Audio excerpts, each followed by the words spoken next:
Thank you, Hazel.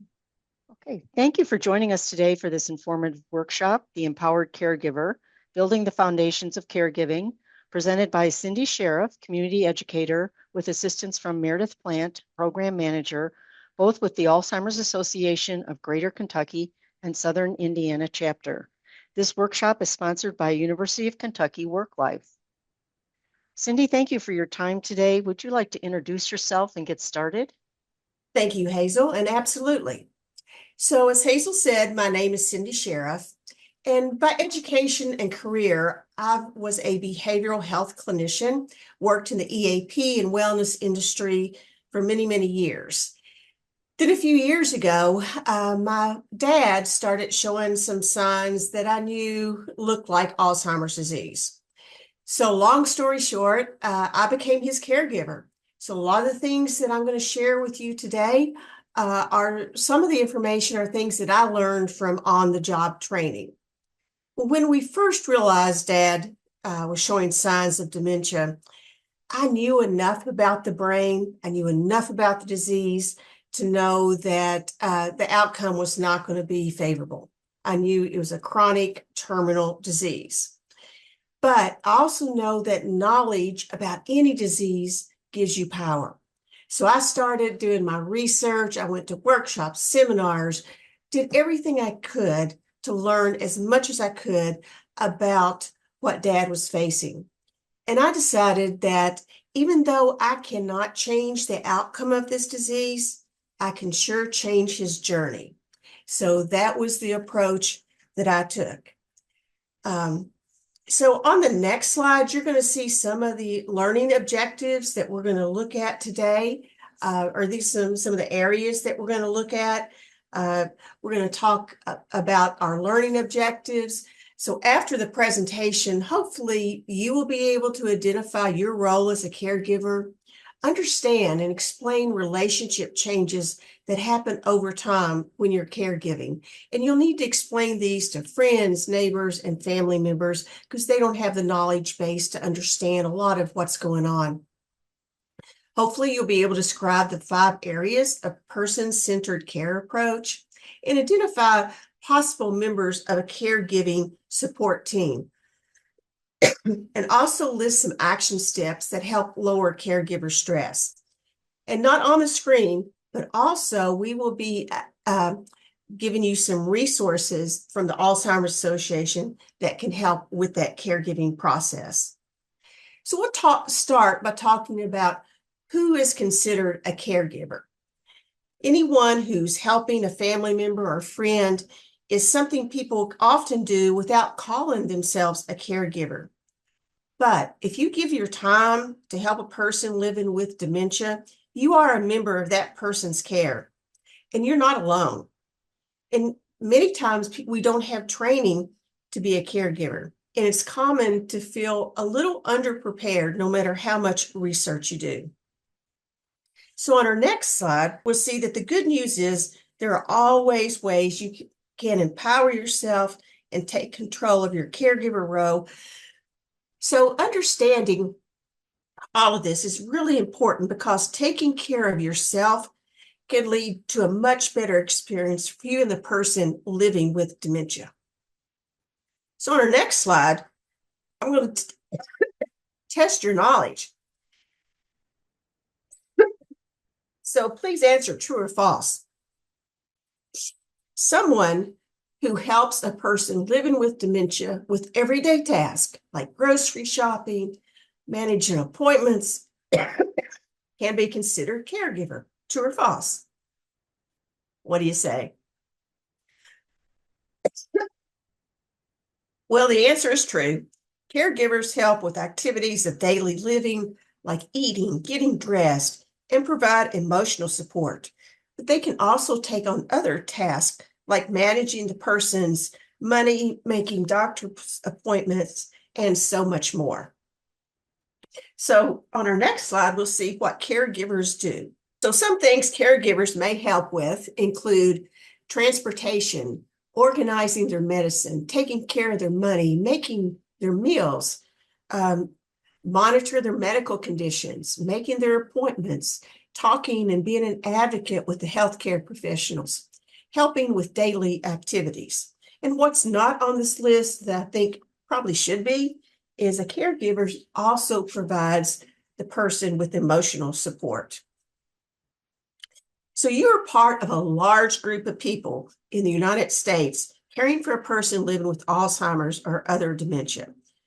There's more than 11 million Americans that provide unpaid care to more than 6 million people living with Alzheimer's disease. Family members, friends, or other unpaid caregivers provide the majority of help. Family members can have different caregiving roles. Some may even help from far away. We'll talk more about that in a little bit. Although 64% of caregivers across all age groups say that caregiving is stressful, 92% say that it's rewarding. And as I look back over my years of caregiving with my sweet dad, I often say it was the hardest job that I ever loved. Now, all caregivers have their own special challenges, depending on their situations. However, there's some common experiences caregivers share. By knowing what these are, you can feel more prepared for what is going ahead. Like I said, the more knowledge you have about this disease, the more power you have over it. Now, as the disease progresses, you may experience changes in roles and responsibilities, relationships with family and friends, and intimacy. So we're going to talk about these on the next slide. You may find yourself taking on a lot of new roles as that person's cognitive ability declines. They may no longer be able to do certain tasks. They may have trouble putting away the dishes or folding laundry. They have trouble managing their money. So it's helpful to have an honest conversation about the future and put plans in place soon after receiving diagnosis.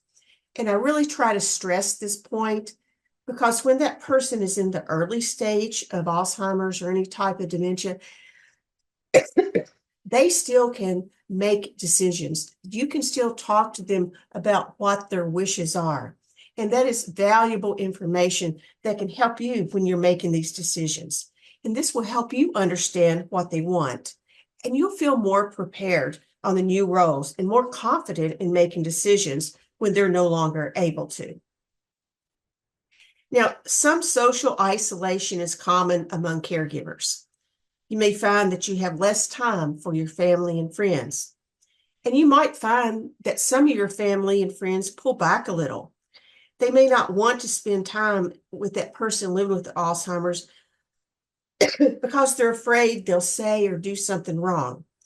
And they may not understand that the disease is causing these changes. That's why it's so important to talk to your family, your friends, and your neighbors about what you know about your loved one, about this disease, because that can empower them and help them feel more confident in being around them. Offer them tips on the best way to communicate with the person. For example, you might say, in the early stage, mom's still able to share her feelings, needs, and desires, but she may need some extra time to answer your questions. One of the biggest pieces of advice I give folks is this disease will teach you patience, because we need to be patient with our loved ones, because especially in that early stage, that computer's still working. It's just slow. It just takes more time. Now, if the person is further along in the disease, you might say mom's ability to communicate is more limited, but she'll still get involved in conversations, and you can ask her yes or no questions to include her. You may also ask people to give ideas of activities that they remember that their loved one enjoyed. Now, as the disease progresses, you might be able to have the same emotional or physical intimacy that you once shared with your spouse.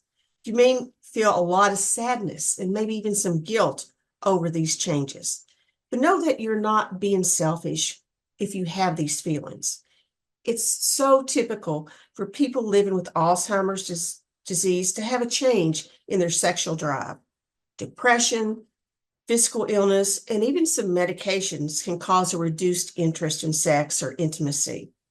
It's also common for caregivers to lose their desire because they're in a different role. And it can happen because your role has changed from being an intimate partner to a caregiver. But losing this desire can also come from the changes you see in your partner's personality due to the progression of the disease. So don't feel guilty. If your feelings change as your partner changes, you can always find ways to connect and stay intimate with the person living with dementia as that disease progresses.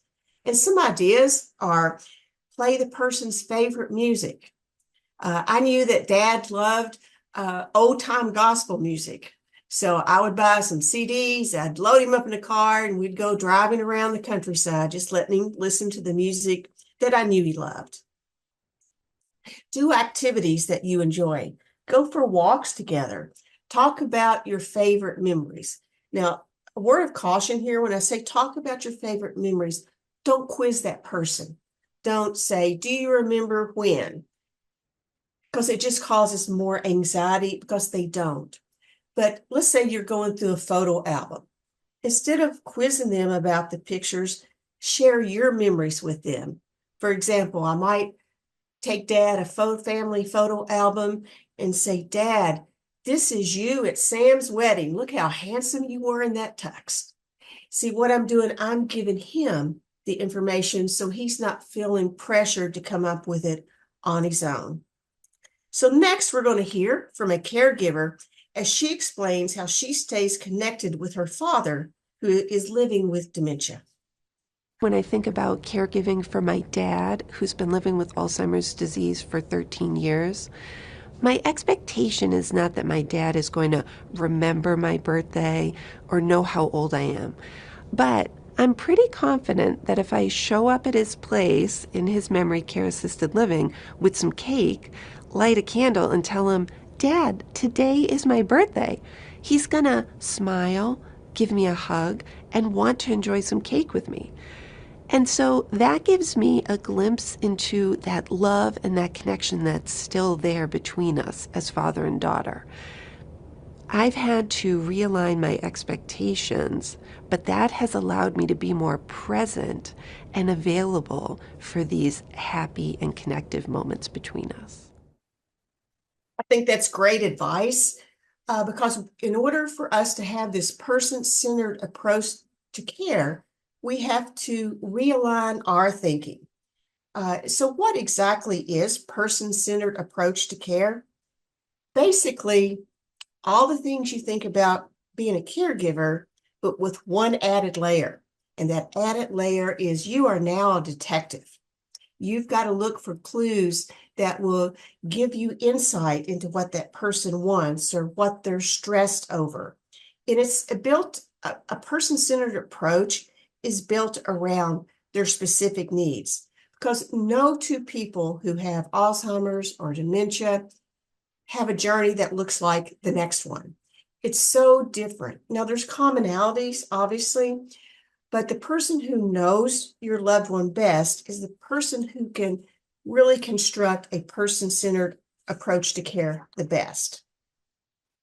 Now, there are a number of benefits to using the person-centered approach to care for both the person living with dementia and for the caregiver.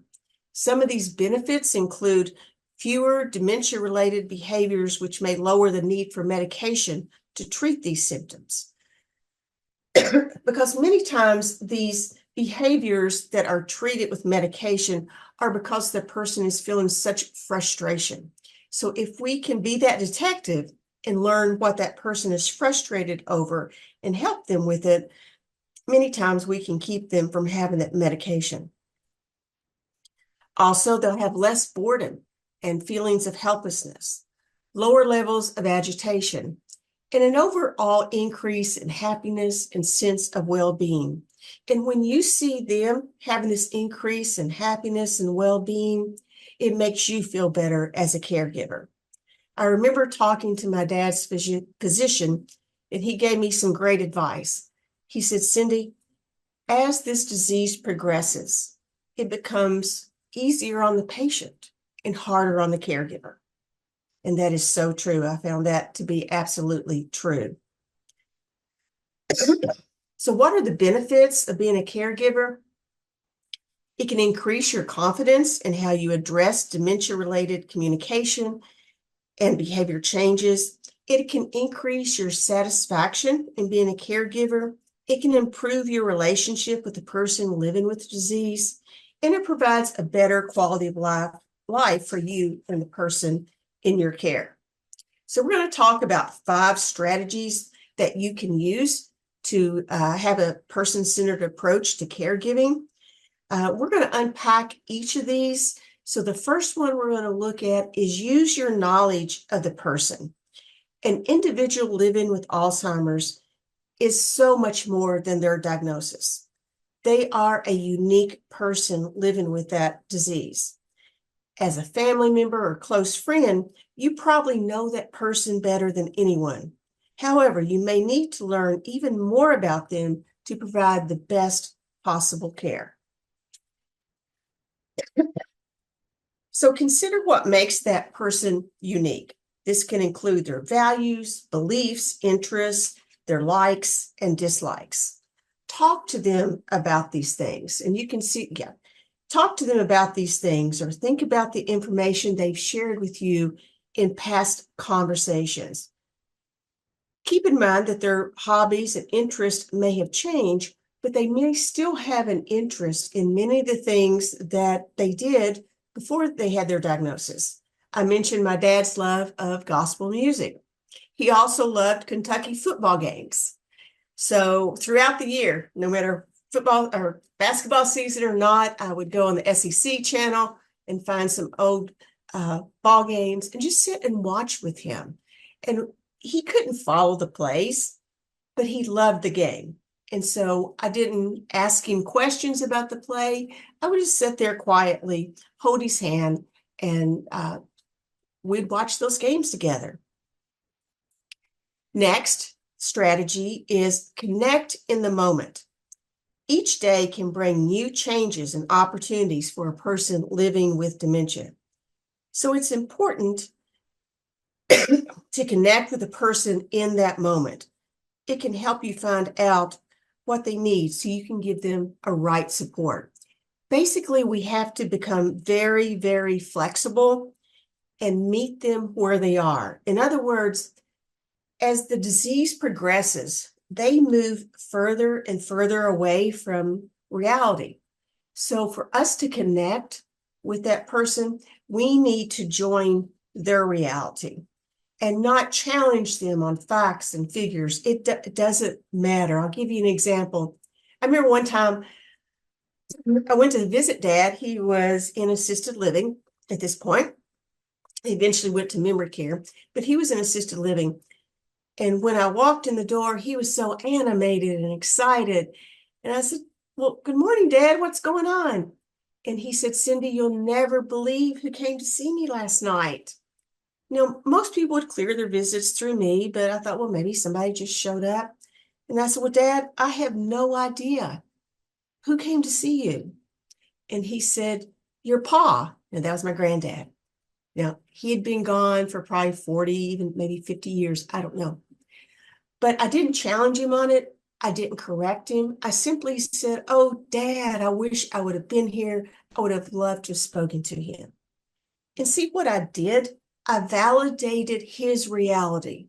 Now, I knew that my granddad wasn't there, but if I had challenged him on it or pointed out that my granddad had passed away, because Dad didn't remember that, he could start that grieving process all over again. So connect in that moment. The third strategy is to help make activities meaningful.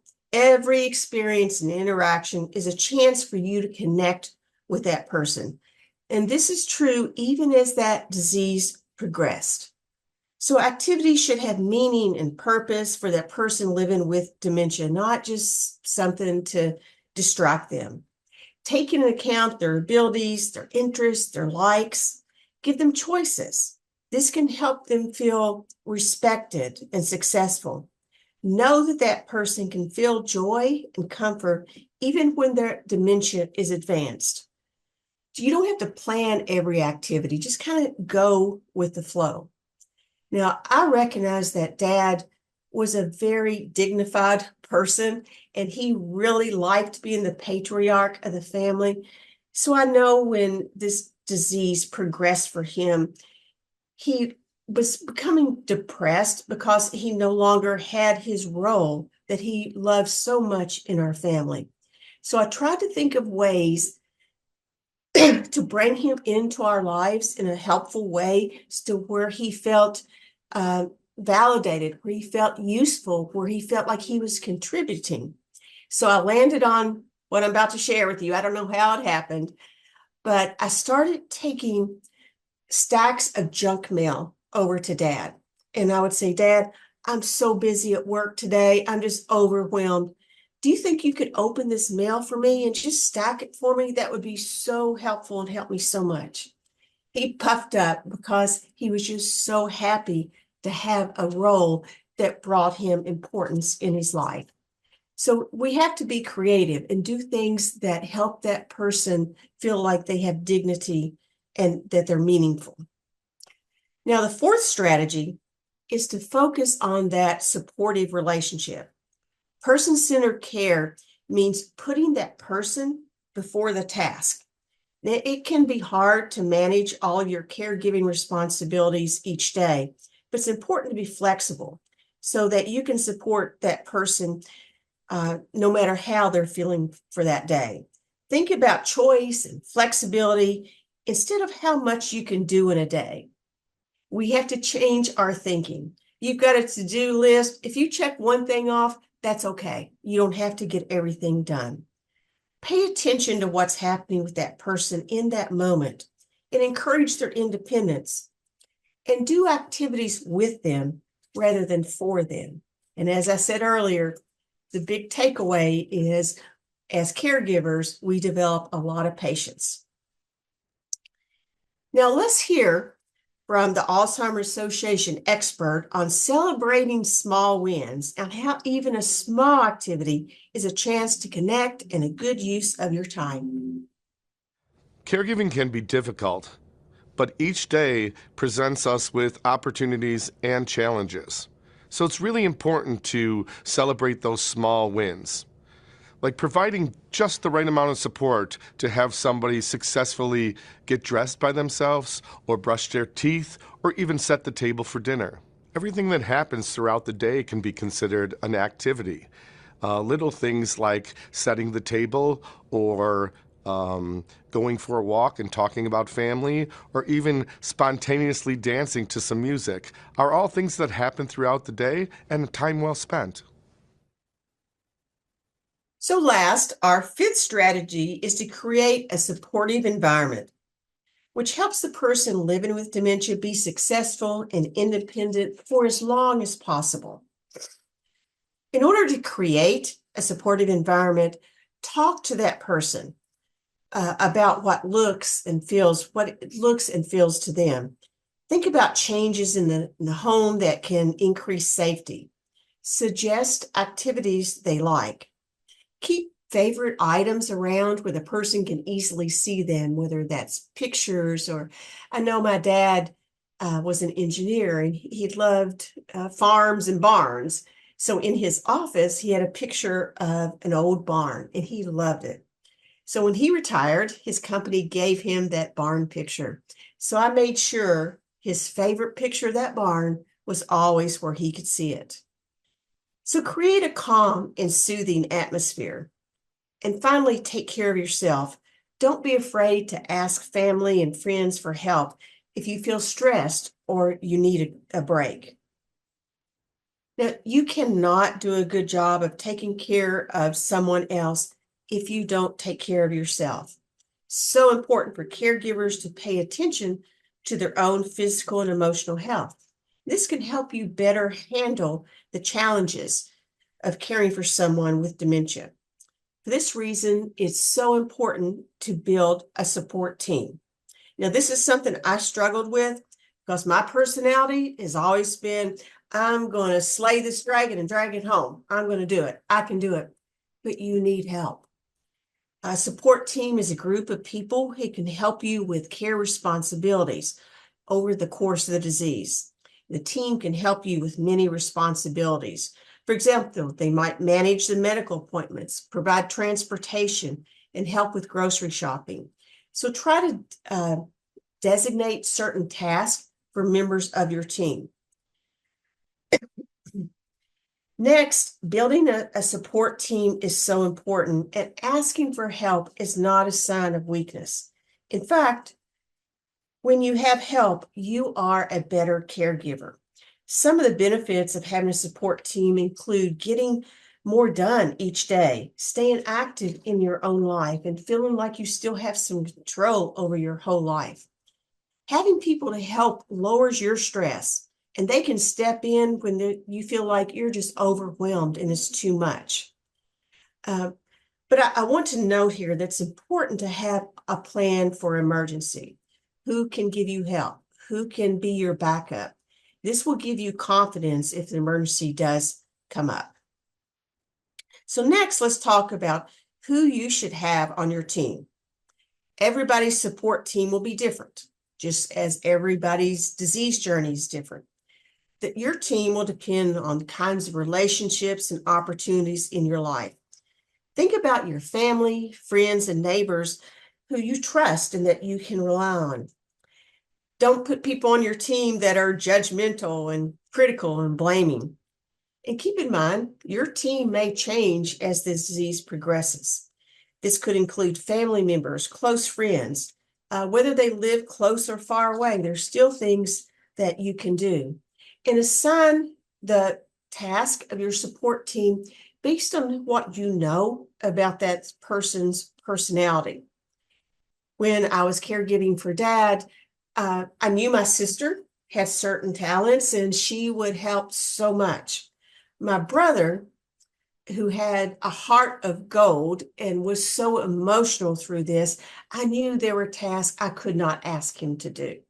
So I would give him more concrete things, like, can you do some research and help us find a lift chair for Dad? And these were concrete things that didn't involve emotion that he was so much better at. So consider the personality of your caregiving team and try your best to assign tasks based on that. Now, your PCP or your loved one's neurologist, counselor, or other specialists could also be on that team.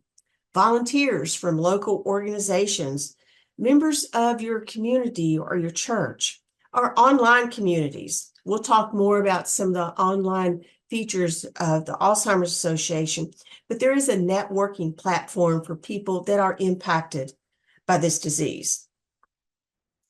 Next, we're going to get started in building your support team. Think about what kind of help you need. And once again, no two are the same, and this will change over the progression. Talk to each of the people that you want on your team. When you talk to them, be specific. Tell them exactly what you need and what you may need in the future. But try not to take it personally if someone isn't able to help you right now. Caregiving is takes a special person, and not everybody is cut out for it. But don't be judgmental if they say no. Always be sure to show your appreciation and thank them. People will know that you value them and be more likely to help you again in the future. So let's take a moment to reflect. I want everybody to think about who you want to be on your support team. One person you need on your support team is the person I call your vent buddy. You need a vent buddy. You need somebody that you can call at 9 o'clock at night after you've had a very stressful day and just talk about your frustrations, talk about your emotions, talk about what you are experiencing and going through.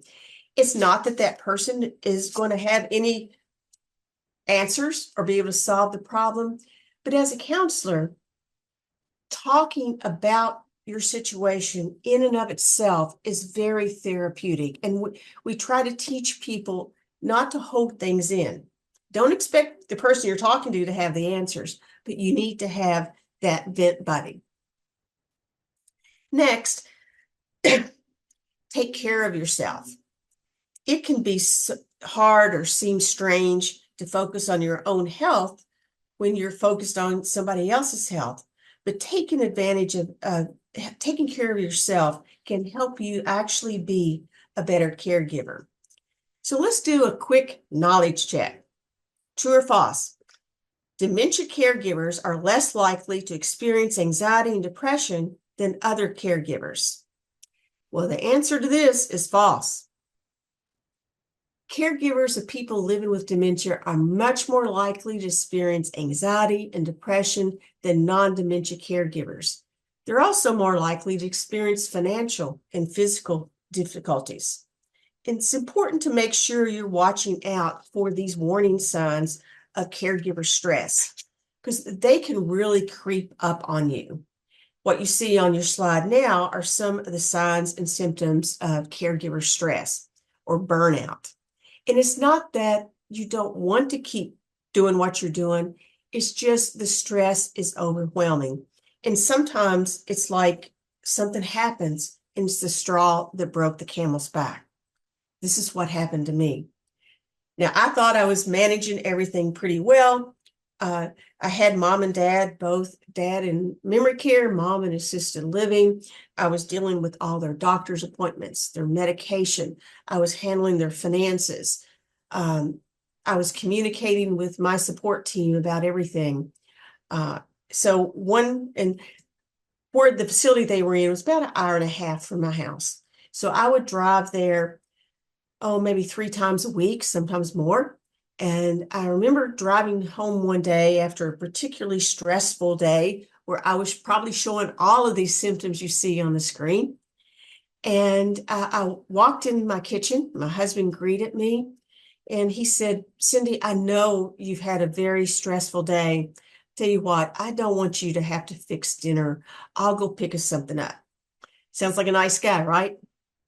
Well, the next thing out of his mouth was my straw that broke the camel's back. And all he said was, "What would you like for me to pick up?" I remember slamming my hand down on the kitchen counter and saying, "What I would like is not to have to make another blanket decision today." So you see, that was totally inappropriate. I don't know who was more shocked, myself or my husband. But that was my cue that my stress level was off the charts and I didn't even realize it. So when you start to see some of these signs and symptoms that you see on the screen here, it's time to step back and do some things for yourself, because stress can lead to physical problems. So you need to talk to your doctor if in yourself you see such things as blurred vision, irritation in your tummy, high blood pressure, changes in your appetite. Maybe you're eating less, maybe you're eating more, and sleeplessness. So we've talked about what stress can look like.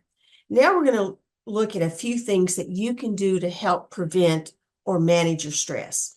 And here are a couple of things to keep in mind. Find a relaxation technique.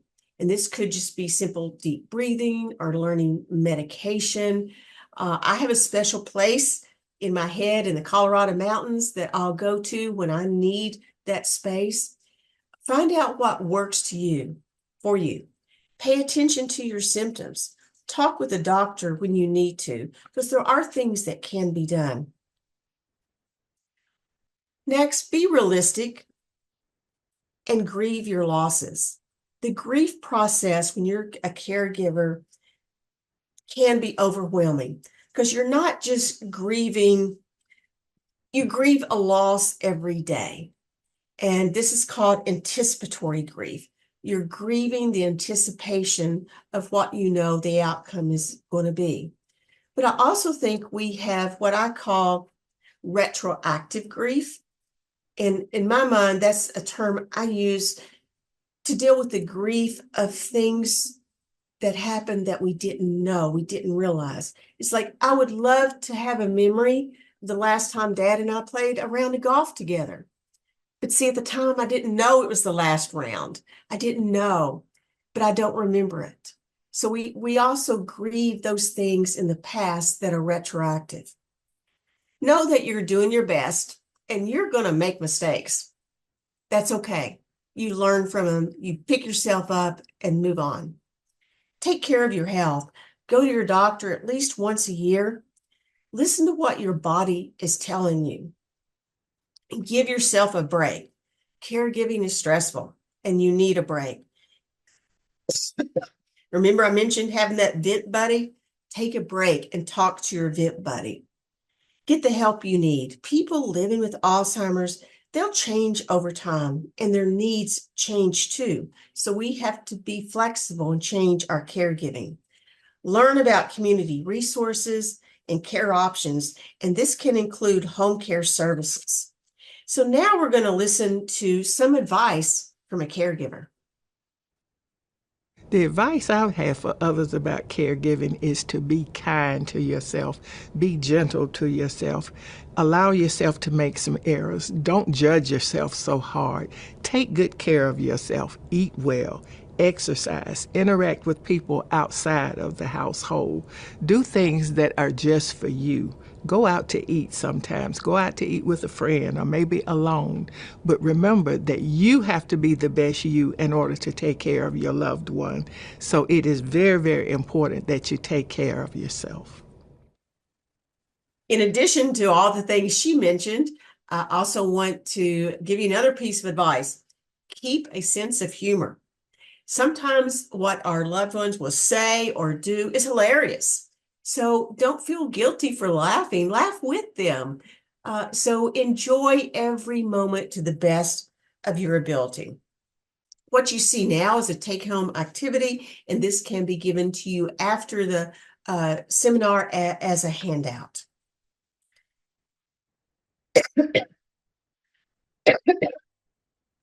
So we've talked a lot today about all the challenges associated with caregiving, but it can be a very rewarding and positive experience. So let's hear about some of the benefits of being a caregiver. My mom loves to hug. You know, we're huggers. And so my mom is very much, and even now, she will, they're getting into bed at night. You gonna give me a kiss tonight? Can I get a kiss? And she'll kiss me. But often what keeps me pumped and what keeps me going as well, my mom tells me, I don't care what type of day or what she's done, she often says to me, I love you so much. Thank you for taking care of me. And that means, especially there's sometimes when it's been a hard, long day. And at the end of that day, she'll look up and she'll say, thank you so much. I appreciate you for taking care of me. And that makes it all worth it. It's like everything else, nothing else matters. It's like, hey, you know what? And that's the best feeling in the world, because when you're caring for somebody who can't necessarily tell you what's going on, to have them to say, I love you, I appreciate you, it makes it all worth it, because it lets you know that you're doing something right. It's so great to hear our loved ones say those words to us of appreciation. But the reality is, as the disease progresses, they won't have the words. But that doesn't mean they still don't communicate. They tell you things in different ways. My dad stopped telling me he loved me. He stopped calling me by my name. But I knew that he loved me. I could see it in his eyes. I knew that he felt safe with me. So as the disease progresses, you might not hear the words, but you feel the reaction. You feel that love. So whether you're looking for more information about caregiving or other questions about topics that we haven't covered here today, know that the Alzheimer's Association is here for you. They were such a blessing to my family. And so after Dad passed, I said, I want to be part of this organization. I want to give back in my dad's memory. So I became a community educator. So the association provides a variety of information and support, including our free 24/7 helpline that connects you with a highly trained and knowledgeable staff. And you can call them and they're master's level clinicians. They're available night and day, and they can help consult with you about whatever situation that you're using, or they can just listen. And sometimes I think that's the most important thing. We offer many local resources. You can find your local chapter by going to alz.org. We offer local support groups for caregivers, people living with Alzheimer's, and other people facing the disease. Now, some groups are led by professionals and others are just specially trained caregivers, just like you. The association and ARP have a database of dementia and aging-related resources. It's an online tool that can help you find programs and services in your area. So please check out our website. The information is free. There's just a plethora of resources that can help you on this journey. We offer a lot of education programs like the one you've attended today. And these programs can help you learn more about the disease and various caregiving topics. We have free in-person, online, and virtual programs. So thank you all for attending our presentation today. I apologize for the coughing. I hope it wasn't too distracting, but we did want to leave some time to answer any questions or comments that you might have. So we'll open that up now.